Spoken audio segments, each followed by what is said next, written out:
बिस्मिल्लाहिर्रहमानिर्रहीम। स्टूडेंट्स अस्सलाम वालेकुम। मैं हूं Waqar Afridi, advocate high court Republic Law Academy Sahiwal से आपसे मुखातिब हूं। स्टूडेंट्स, आज हम जो जिन स्टूडेंट्स के लिए ये वीडियो लेक्चर जो है की सीरीज़ जो है मैं रिकॉर्ड करने जा रहा हूँ, ये लॉ गैट स्टूडेंट्स के लिए भी हैं और दीगर जो स्टूडेंट जो जितने PPSC RPSC के एग्ज़ाम देते हैं उनके लिए भी हैं, ये जुडिशरी के स्टूडेंट के लिए भी है। मैं आपको लॉ जो होगा आपको अपनी वीडियोस लेक्चर्स के जरिए तरह समझाऊंगा और आपको बहुत अच्छी तरह से समझ आएगी। आपको ना सिर्फ लॉ पढ़ना आएगा बल्कि आपके जो एग्ज़ाम है वो बहुत अच्छे नंबरों में क्लियर होंगे। ठीक है, आइए हम लॉ एक्ट का जो सिलेबस है उसमें जो QSO है कानून शहादत आर्डर 1984 जो है वो 20 नंबर का दिया हुआ है, पूरा का पूरा है। ठीक है ना, आर्टिकल 1 से लेकर 166 तक है। तो इसको हम आर्टिकल 1 से लेकर 166 तक जो करेंगे, कंप्लीट करेंगे, 1 बाय 1 करेंगे। मेरे वीडियो लेक्चर्स आपको इस तरह से मिलते जाएंगे। ठीक है, अब हम बढ़ते हैं। मैं आपको थोड़ा सा आगे बढ़ने से पहले मैं बता दूं कि मेरी जो अकेडमी का नाम है वो है रिपब्लिक लॉ अकेडमी साहिवाल। हम ऑनलाइन भी तैयारी करवाते हैं और कैंपस भी तैयारी करवाते हैं। हम सिविल जज की, ADPP की, DDPP की, लैट की, गैट की, LLP ट्यूशन जितने भी पार्ट 1 से लेकर 5 तक हैं उनके सारे सब्जेक्ट्स पढ़ाते हैं। APSC PPSC के जितने भी जो जॉब्स आते हैं उनकी भी तैयारी करवाते हैं, इंग्लिश ऐसे की भी तैयारी करवाते हैं और साथ साथ हम तैयारी करवाते हैं जो कंप्यूटर साइंस का कोई भी सब्जेक्ट MPhil तक जो है MPhil इन कंप्यूटर साइंस जितने भी ये सब्जेक्ट्स जो पढ़ना चाहे हम उनको ऑनलाइन भी पढ़ा सकते हैं, ऑन कैंपस भी पढ़ाते हैं। ठीक है, ये हमारे सर्विसेज हैं। चले आइए आगाज़ करते हैं। कानून शहादत आर्डर 1984। आपने सबसे पहले इसका नाम याद कर लेना था, कानून शहादत आर्डर 1984। ठीक है ना, और कॉमा आर्डर के बाद है कॉमा 1984। ये आपको ईयर भी याद होना चाहिए और इसका पूरा नाम याद होना चाहिए विद स्पेलिंग्स। ठीक है भैया, आगे फिर आपको ये भी पता होना चाहिए कि ये QSO जो है कितने पार्ट्स में डिवाइडेड है। अगर ये 3 पार्ट्स में डिवाइडेड है, 4 में है, 5 में, 6 में है। QSO 3 पार्ट्स में डिवाइडेड है, 3 पार्ट्स में डिवाइडेड है, 3 में। ठीक है, और इसके चैप्टर्स कितने हैं? चैप्टर्स इसके 13 हैं। आर्टिकल्स कितने हैं इसके? 166 है। ये देखें, ये MCQs जो आपसे पूछ सकता है पेपर में, QSO के जो पार्ट्स कितने हैं उस 3 है, उसके आर्टिकल्स कितने हैं 166 है, चैप्टर्स कितने हैं 30 है, 13 चैप्टर है। ठीक है, और इसकी पासिंग डेट के बारे में भी MCQs आ जाता है। पासिंग डेट क्या है? 28 अक्टूबर 1984। ये आपको याद होनी चाहिए, यहाँ पर भी MCQs बन सकते हैं। ठीक है, अब आर्टिकल जो है हमने आर्टिकल जो पढ़ने 1 से लेकर 166 तक, 1 से लेकर 166 तक हमने आर्टिकल जो है वो पढ़ने हैं। अब बिस्मिल्लाह करते हैं आर्टिकल 1 से। QSO के आर्टिकल 1 क्या कहता है? आर्टिकल 1 कहता है कि short title, extend and commencement के बारे में बात करता है। ये कहता है कि जो इसमें 3 चीजें हम पढ़ेंगे, short title, extend and commencement. Short title क्या है? जो मैंने आपको ऊपर बताया है। अब हम चूंकि मैंने आपको पहले बता दिया, अब हम इसकी वर्डिंग पढ़ते हैं। QSO की जो बेयर एक्ट की वर्डिंग है उसको पढ़ लेते हैं। आर्टिकल 1 सब प्रोविजन जो उसकी 1 जो है उसको पढ़ते हैं। This order may be called the कानून शहादत आर्डर 1984।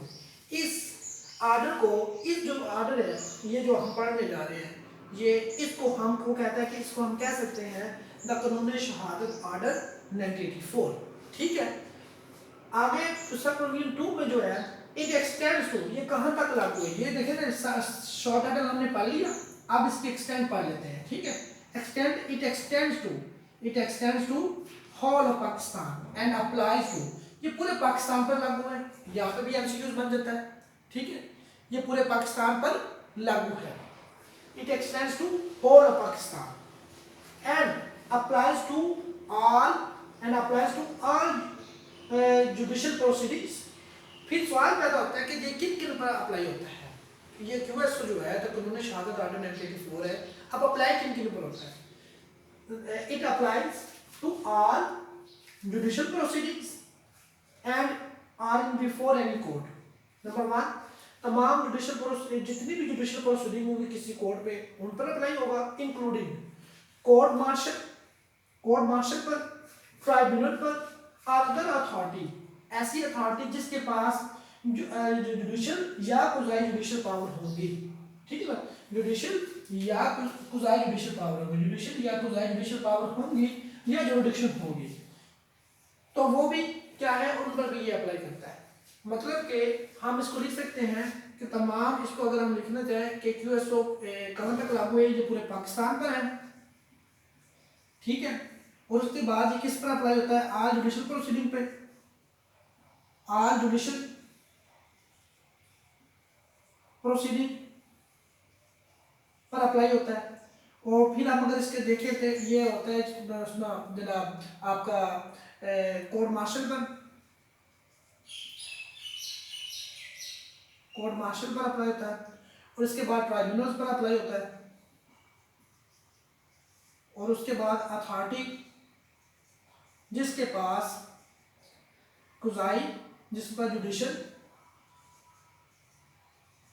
या कुजाई जुडिशियल पावर जो है, कुजाई जुडिशियल जो पावर है, ठीक है ना।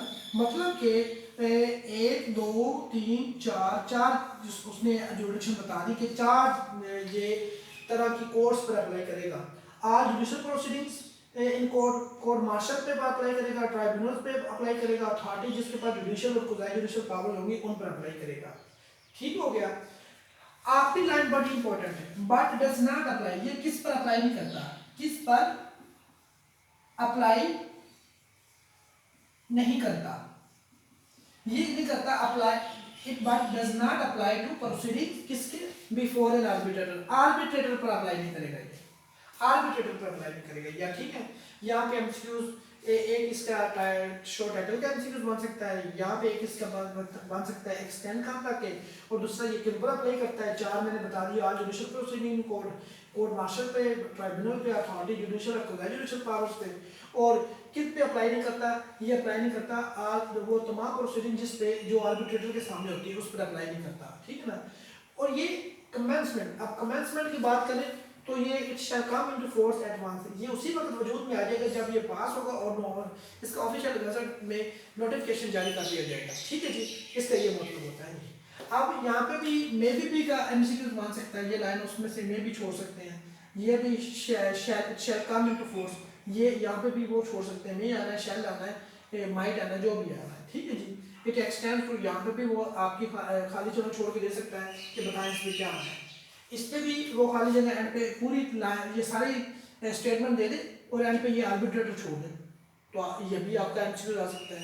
लिहाजा आपने ये करना है कि इस जो मैंने आर्टिकल 1 पढ़ाया है, प्रीएम्बल से लेकर आर्टिकल 1 जो है, आपने इसको अच्छी तरह से कर लिया। इसमें से 10 एमसीक्यूज बन रहे हैं, 10 से 12 मैंने नोट किया हुआ, 18 एमसीक्यूज मैंने इसमें निकाले हुए। अगर मैं पेपर बनाऊँ तो 18 तरह से इसके एमसीक्यूज बना सकता हूँ, ठीक है।